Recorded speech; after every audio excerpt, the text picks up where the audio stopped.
Hello everyone, good morning. কেমন আছো তোমরা সবাই? তো পুজো তো চলেই এলো। আরে ঘরের মধ্যে সব সময় কাজের মধ্যে ব্যস্ত থাকলে হবে? নিজের জন্য একটু সময় তো বার করে নিতেই হবে, তাই না? সারাদিন ঘরের মধ্যে টুকিটাকি কাজ তো চলতেই থাকে, তাই বলে কি নিজেকে একটু সুন্দর করতে হবে না? তাও আবার পুজোর সময়।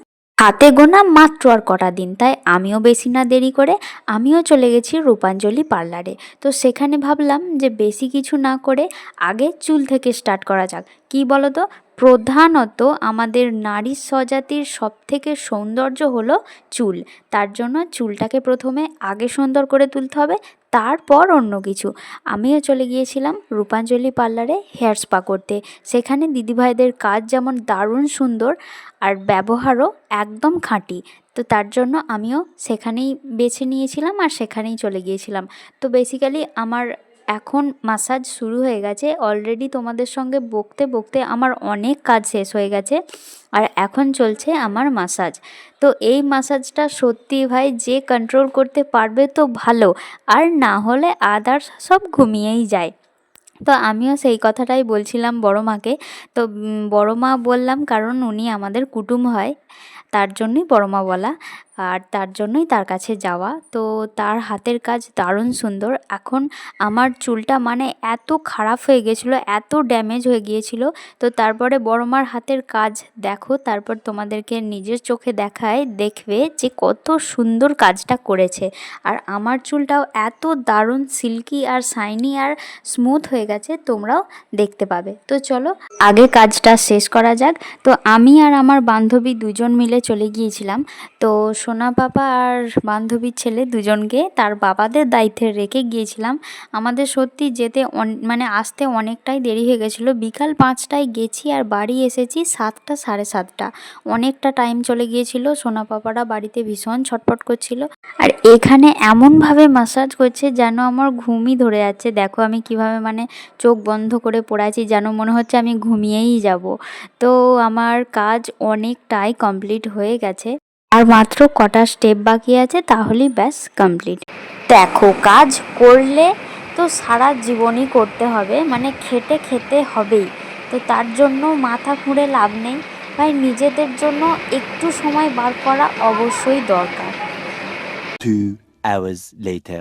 আর একটা কথা ভাই, এটা আমি মানে তোমাদের কাউকেই বলছি না, যারা আমার পিছনে লাগে জাস্ট তাদেরকেই বলছি। তো আমি একটা গ্রামের ঘরোয়া বউ হয়ে পার্লারে গিয়ে মানে নিজেকে একটু সুন্দর করে তুলতে চাইছি বলে অনেকের ফেটে চৌচির। তো একটা কথাই বলবো, তোরা কি বললি, কি করলি, কি ভাবলি, আমার তাতে কোনো যায় আসে না। তোরা থাক তোদের মতো, আমরা আছি, আমি আছি আমার মতো। আমার হাজব্যান্ড আমাকে যেমন রেখেছে আমি সেরকম থাকবো, তোরা জ্বলে পুড়ে মর ভাই। A few moments later. এরপর দেখো চুলটা কত সুন্দর সিল্কি আর শাইনি পাড়া হয়ে গেছে, যেন মনে হচ্ছে একদম সফটলি হয়ে গেছে। তোমরা দেখেই বুঝতে পারছো চুলটা কতটা মানে স্ট্রেট মতো আর সিল্কি পাড়া হয়ে গেছে, দেখেই বুঝতে পারছো নিশ্চয়ই। এরপর হেয়ার ড্রায়ার করে দিচ্ছে, কারণ আমিই বলেছি চুলটাকে শুকিয়ে দাও বড় মা, না হলে এবার আমাকে বাড়ি গিয়ে আমার ছেলে ধরতে হবে, কারণ আমার ছেলে তো অনেকটাই ছোট। তোমরা তো অনেকেই জানো আমার বাবান সোনা কত ছোট। এরপর যদি বাড়ি যাই ওকে নিয়েই আমাকে সময়টা কাটাতে হবে, চুল ছেড়ে রাখলে হবে না। ওর খাবার তৈরি করব, এটা সেটা তৈরি করব, তার জন্য আমি চুলটা শুকিয়ে দিতে বললাম। তো তোমরা নিজেরাই দেখে নাও তার রেজাল্ট কেমন হয়েছে। The next day. তো ফাইনালি কালকে হেয়ার স্পা করে ফেরার পর আজকের রেজাল্টটা কেমন হয়েছে সেটা তোমাদের সঙ্গে শেয়ার করি। তো মানে কালকে এসে সন্ধ্যা মানে অনেক সন্ধ্যা হয়ে গেছিলো, তার জন্য আর ব্লগটা কন্টিনিউ করতে পারিনি।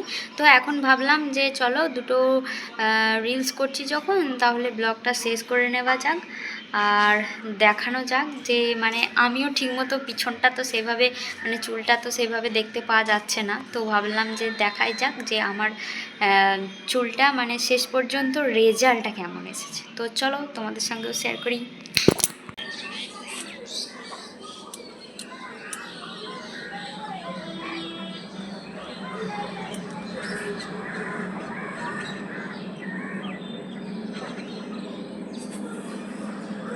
তো কেমন লাগছে তোমরাও একটু কমেন্ট করে জানিও। রিলস ভিডিও শ্যুট হচ্ছিল, তার জন্য একটু নাচা কোঁদা হয়েছে আর এর কারণে চুলগুলো উস্কো খুস্কো লাগছে। তো ব্লগটা এখানে শেষ করলাম, দেখা হচ্ছে পরের ভিডিওতে। ততক্ষণ ভালো থেকো, সুস্থ থেকো, টাটা বাই বাই। ভিডিওটা ভালো লাগলে একটা লাইক করতে ভুলো না। দেখা হচ্ছে আবার নেক্সট ভিডিওতে, টাটা।